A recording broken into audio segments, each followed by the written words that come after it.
Hello and welcome to the Daily Millwall for Monday, the 26th of April 2021. Short one today.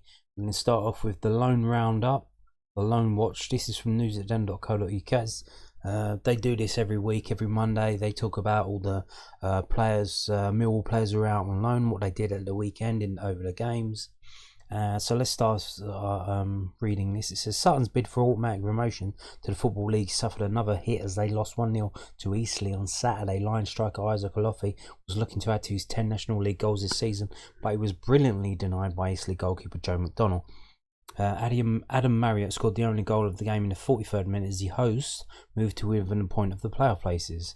Not going. The wheels have fallen off Sutton United's promotion bid to get into the league, and I think they're now third now with Hartlepool second and Torquay top, so they're a bit of a wobble there with the old traditional former league teams Torquay and Hartlepool taking a lead in the final stretch. But let's carry on reading here. So South London and Sutton were 4 points clear at the top of the table with 3 games in hand after winning 3-1 at Bromley last month. But just one win in their last 6 games has left them third, a point behind both Torquay in first and Hartlepool in second with 1 game and 2 games in hand respectively. So they still do have games in hand, but yeah, it's not going to be easy. It's not going to be easy. And I think they need to win the league to get promoted, or if they finish second they're going to be in the playoffs, so it's all or nothing for them. So Millwall centre-back Alex Mitchell made it 2 wins in 2 games as Bromley climbed into the playoff places after their 2-1 victory at Halifax Town. The visitors went ahead in the 13th minute where Michael Cheek was fouled by Kieran Green and got up to score from the spot.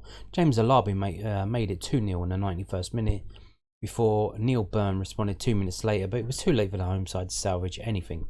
Bromley have won their last 4 games and are 6, 2 points above Chesterfield in 8th. So yeah, Alex Mitchell started for Bromley again. If you see last week's video, I told you that the is it Andy Woodman, I think, the Bromley manager, the new Bromley manager, has really had a lot of positive things to say about Alex Mitchell after his first start. So it seems he's done okay now. Started a second game and doing well for Bromley, and Bromley are doing well as well. Meanwhile, midfielder Sam Skeffington is yet to experience defeat with Barnet as they continued their recent resurgence in their efforts to avoid the drop with a remarkable comeback at Altrincham. Altrincham led 2-0 after 16 minutes through Ryan Colclough and Alistair Smith. Courtney Baker-Richardson pulled a goal back before the break before Skeffington was replaced at half-time. It didn't look like Barnet would get anything from the game until a dramatic finish when Efron, Mason Clark and Tommy Adeloye scored in the final 2 minutes. After going on a 12-game run without a win that included 10 defeats, the Bees have won 2 and drawn 1 of their 3 games under Simon Bassey to give themselves a chance of avoiding relegation to the National League South. Barnet are 9 points off Weymouth with 9 games left this season. I think they've got that wrong. They put it out there last week, and I said I think they got it wrong, and I think they've got that. I haven't checked it out. I'm pretty sure they got it wrong. I don't think there's going to be any relegation to National League South because the National League South and National League North seasons were cancelled and nullified. So who are they going to pick to go up? Maybe they could do it by voting like they used to do way back in the day in terms of Football League.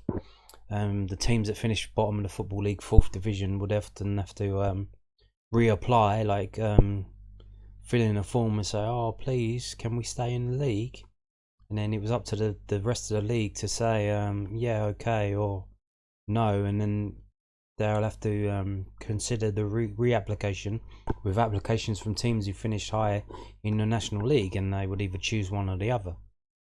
So they could be doing that, but I'm pretty sure there's no relegation, so I don't know what they're talking about.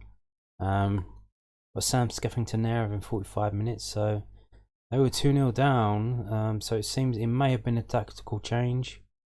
And it seemed to have worked. Maybe they're trying to get another attacking players on, because they ended up there. Did they win the game? No, I think they drew 2-2 now. Yeah. So, in Scotland, James Brown was an unused substitute as Callum Davidson St Johnstone shot Rangers on penalties to reach the semi-finals of the Scottish Cup. James Tavernier looked like he had won it for Stephen Gerrard's side when he scored in the 117th minute, but Saints dramatically sent the tie to penalties when Chris Kane scored a 122nd minute equaliser. St Johnstone goalkeeper Xander Clark, who had assisted his side's leveller after going forward for a corner, saved 2 spot kicks before Ali McCann scored from 12 yards to clinch his side's place in the last 4. The Saints are aiming for a domestic cup double under former Millwall assistant Davidson after they won the League Cup in February. For the first time in their history, the draw for the semi-finals takes place today.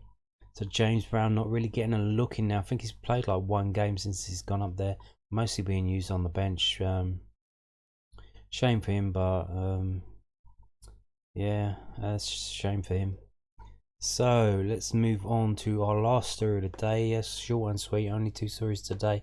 This is also from news@den.co.uk, and John Kelly writes, Millwall manager hints at full league debuts for youngsters against Bristol City and Coventry. So what we wanted to happen may actually start to happen, because basically we were guaranteed mid-table after about, I think it was the Stoke game, the Swansea game. It was the Swansea game, so, and then we played some of the best teams in the league. We played Swansea in a row, 4 in a row. Swansea, Brentford, Bournemouth, Watford. And now we've got a couple of poor teams to play, Bristol City and Coventry. I think he says, well, he hasn't said, he's hinted that he might start Hayden Muller and Tyler Burey, who I don't think have had their league debuts yet. I think, did Hayden Muller play in a cup game? I think he started in a cup game, and Tyler Burey's only come on as substitute, I think like 12 or 13 times now, but all substitutions.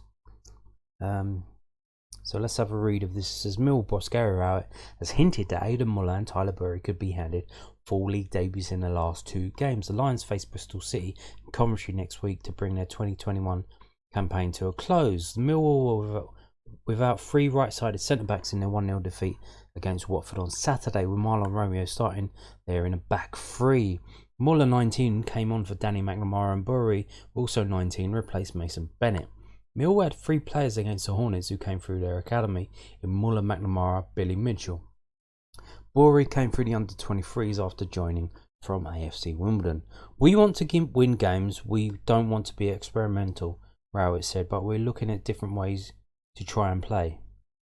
That's a bit weird, because it was last week he said we're going to be doing a few experiments, but nothing too radical. That's literally what the words that come out of his mouth. And now he's saying we don't want to be too experimental. Okay, geezer. Okay. We went to 5-2-3 and pressed a lot higher. I thought it worked quite well at times. But when you've got good sides on a hot day like today, it's very difficult to maintain that for long periods. The likes of Aidan Muller comes on. He'll benefit from that experience. Tyler again, Danny, Billy, more games for them. That's 4 products of our academy that are going on to have bright futures. Against a side like Watford, it's very difficult to win the game. In that scenario, we'll keep pushing to see if we can win the final 2 games and finish the season strongly. If we get more injuries, we've got no other players, so they're going to have to start. Me and Adam might be playing centre back if we get more injuries. That would be an interesting experiment. I'm not sure neither of us would particularly enjoy. So the headline's a bit misleading there. He's basically saying if we get more injuries, they're going to start.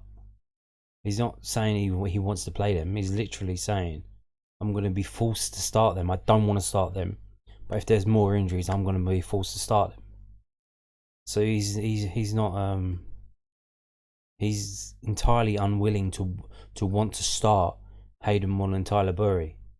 The headline is completely misleading. He literally says, if we have no other players because of injuries, I'm going to have to start them. I don't want to start them. I don't want to be experimental, even though last week he said he was going to be experimental. Damn, boy.